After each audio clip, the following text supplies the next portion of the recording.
se demande pourquoi son père l'amène là. Je ne comprenais pas ce qui se passait. Il demande à son fils de lui donner la main. Ce qui se passe ensuite défie l'imagination. Ce qui se trouve à l'intérieur ne ressemble à rien de ce qu'il a vu. C'était très étrange. Il y avait essentiellement deux arceaux de 2,50 m de diamètre, situés à 3 mètres l'un de l'autre. La machine dépasse l'entendement d'Andrew.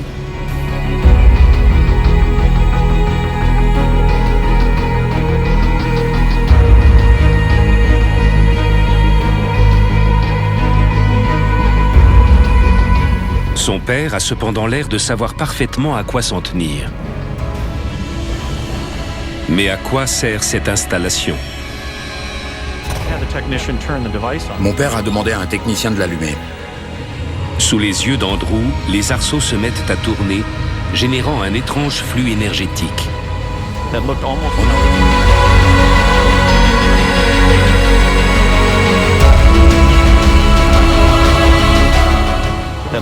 On aurait dit de l'eau coulant d'une fontaine. C'était très beau, comme un champ de force scintillant.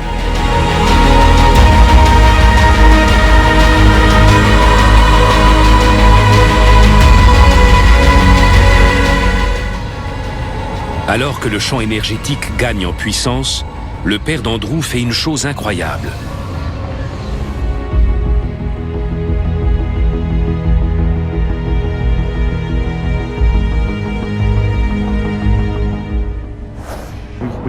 On a compté jusqu'à 3, et tout à coup, on a traversé le champ énergétique.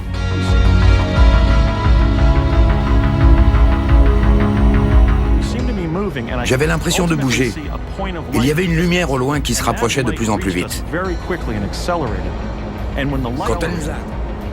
Quand elle nous a atteints, nous étions ailleurs dans le pays. Mon père ne m'a pas dit où on allait.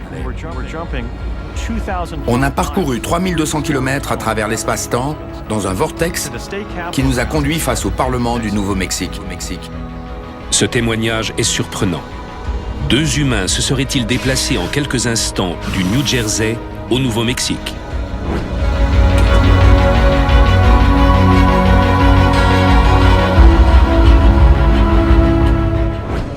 Qu'est-il arrivé à Andrew et à son père? Ce récit n'est-il que le fruit de l'imagination d'un enfant de 6 ans? Basiago ne voit qu'une seule réponse. Je crois que je me suis téléporté.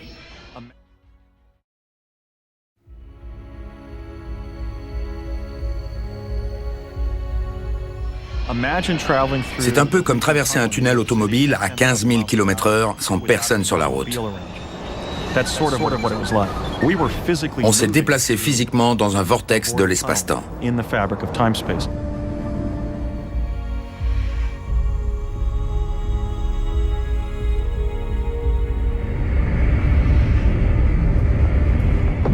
Frank Basiago n'est pas un papa comme les autres. Durant la guerre froide, les États-Unis et l'URSS se disputent la suprématie militaire. Frank dirige une équipe de scientifiques qui mène des recherches top secrètes sur la téléportation. Mon père s'est sûrement téléporté avec moi pour montrer que s'il osait emmener son fils, la machine ne présentait aucun danger pour quiconque. Suite au succès de leur téléportation, Frank Basiago considère que son invention est trop importante pour la garder secrète. Il veut la rendre publique. Mais l'armée américaine s'y oppose. Malheureusement, la machine à téléportation américaine est restée secrète jusqu'à ce jour.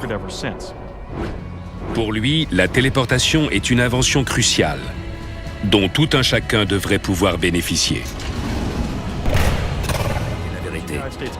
Le gouvernement américain doit lever le secret sur la téléportation qui relierait entre elles toutes les grandes villes du monde.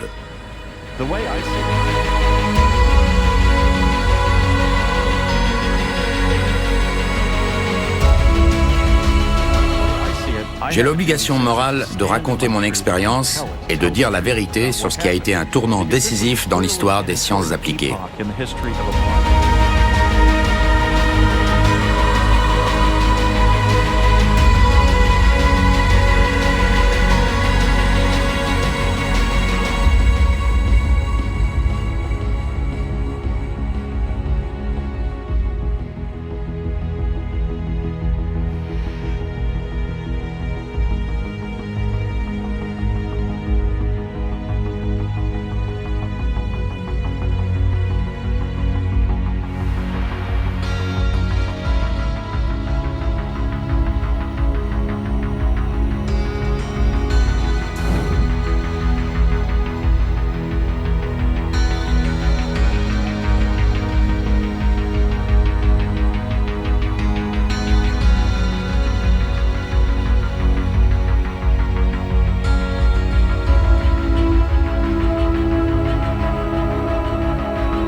Ja sam Goran Marjanović, inženjer telekomunikacija. Tehnikom se bavim od malih dana, teorijskom fizikom 40 godina, tehnologijama Nikole Tesle zadnjih 20 godina.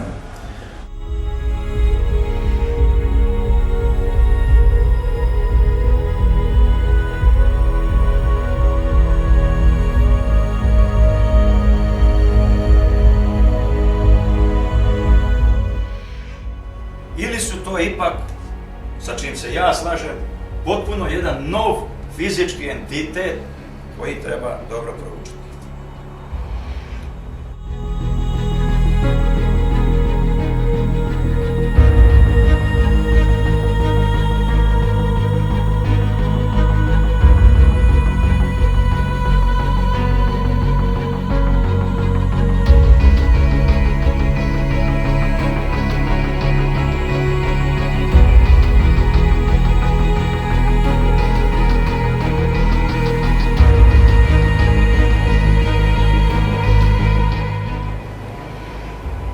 Nikola Tesla je bio toliko napredan i dosegao jedan tako visok nivo spoznajni koji ja sasvim slobodno tvrdim i dan danas izmiče mnogi. Ne mogu ni da shvate koliko je on bio daleko. Zašto?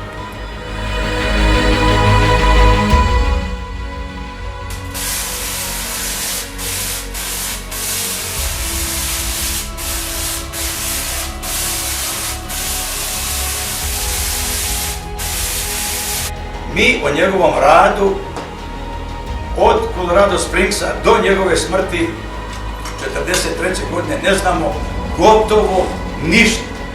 A sve što znamo je zasnovano od rođenja pa do Colorado Springsa.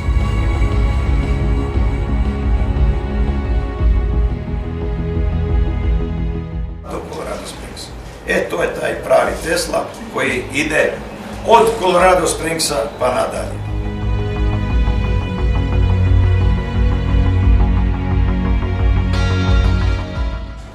Pa zato što Tesla i sam kaže da on ne radi sa Hercovim telesom.